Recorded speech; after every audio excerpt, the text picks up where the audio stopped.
Is it at least part of your job to protect the public? Yes, it is. Okay. You believe that vetting people at the border is racist, do you not? I'm sorry? You believe that vetting people at the border is racist, do you not? No, I've never said that. I believe that having secure borders is important, and we have processes that allow individuals to come into the country the right way. Absolutely. You believe that people should be able to violate federal immigration laws without consequences, don't you? No, sir, I do not. I believe that anyone who violates federal or state law needs to be held accountable, and there need to be consequences. You don't believe in cooperating with ICE, do you? I believe in cooperating with federal authorities, as I do. A number of federal agencies I cooperate with, and I certainly would cooperate with ICE if they would cooperate with me.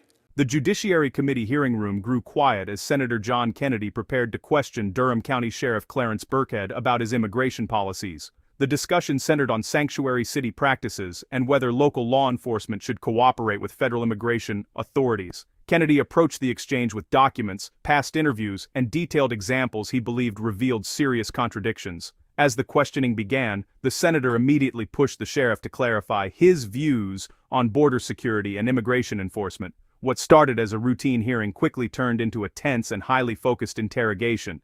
Kennedy's sharp style and direct questions kept the room on edge. Each response from the sheriff seemed to trigger an even tougher follow-up. Within minutes, it became clear that this hearing would become one of the most talked-about exchanges of the day. Sheriff, you're sheriff of Durham County. Yes, sir. Yeah, beautiful, beautiful parish. Or we call our counties parishes, beautiful county. Is it at least part of your job to protect the public? Yes, it is. Okay. You believe that vetting people at the border is racist, do you not? I'm sorry? You believe that vetting people at the border is racist, do you not? No, I've never said that. I believe that having secure borders is important, and we have processes that allow individuals to come into the country the right way. Absolutely. You believe that people should be able to violate federal immigration laws without consequences, don't you? No, sir, I do not. I believe that anyone who violates federal or state law needs to be held accountable, and there need to be consequences. You don't believe in cooperating with ICE, do you? I believe in cooperating with federal authorities, as I do. A number of federal agencies I cooperate with, and I certainly would cooperate with ICE if they would cooperate with me. Okay. You were elected in 2018, Sheriff, is that right? That's correct. Okay. On April 18, 2018, you gave an interview with a media organization called Indie Week. Do you remember that?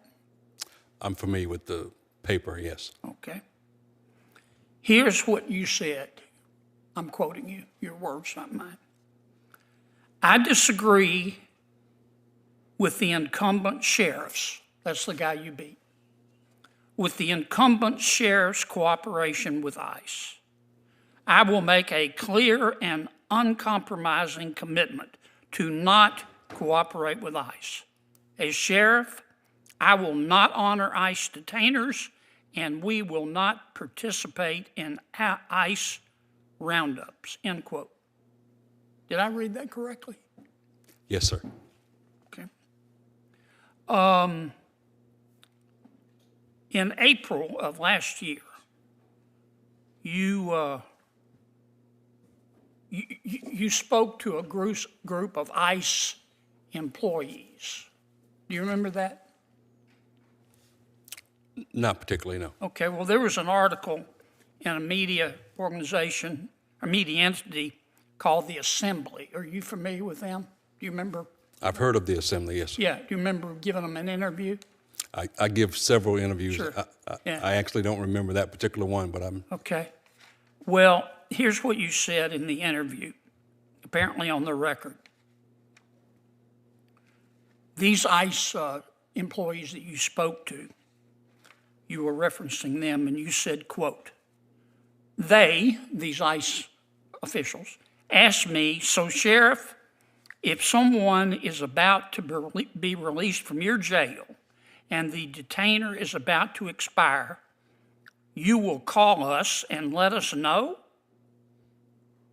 What was my answer? You said, no, because that's not what the law says. No, I will not call ICE. End quote. Did I read that correctly? Yes, you did. Okay. And, sir, Senator, that was before the new law, which is now House Bill 318, which requires me to make that second phone call. Right. Yeah. Prior to that, it was not state law, which I follow and all my deputies follow. Sure. And so now we do make that second phone call. But ICE agents are notified whenever someone is entered processed into my jail. Do you need some water? Because I think your pants are on fire. Okay. Do you remember a gentleman by the name of Carlos Heriberto Mendoza Martinez? Not right off, sir, no. Okay. Sheriff, you should.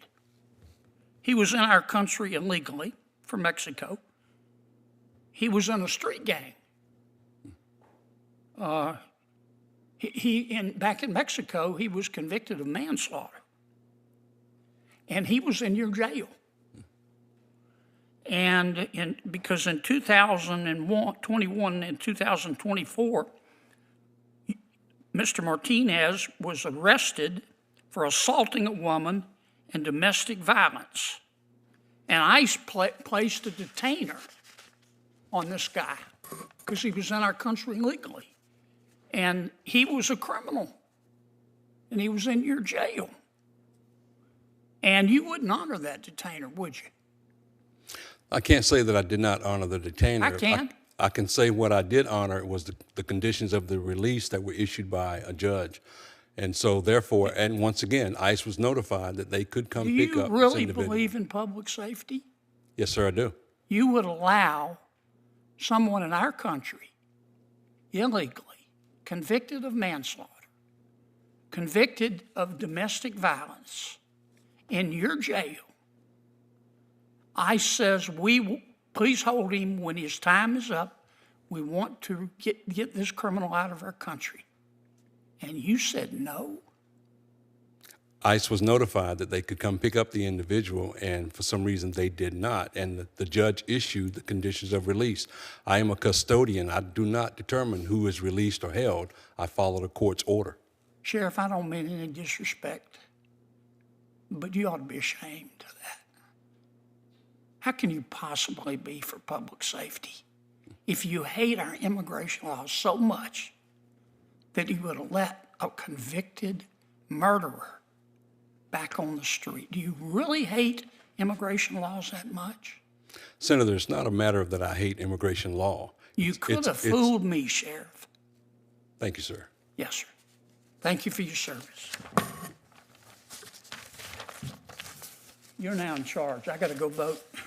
By the end of the exchange, Senator Kennedy made it clear that his primary concern was the safety of American communities. He argued that laws mean little if they are not enforced consistently, especially when public safety is involved. From Kennedy's perspective, cooperation between local law enforcement and federal immigration authorities is not political, it is a matter of responsibility. Throughout the questioning, he pressed the sheriff to explain decisions that appeared to contradict earlier promises and policies. Kennedy's argument was simple.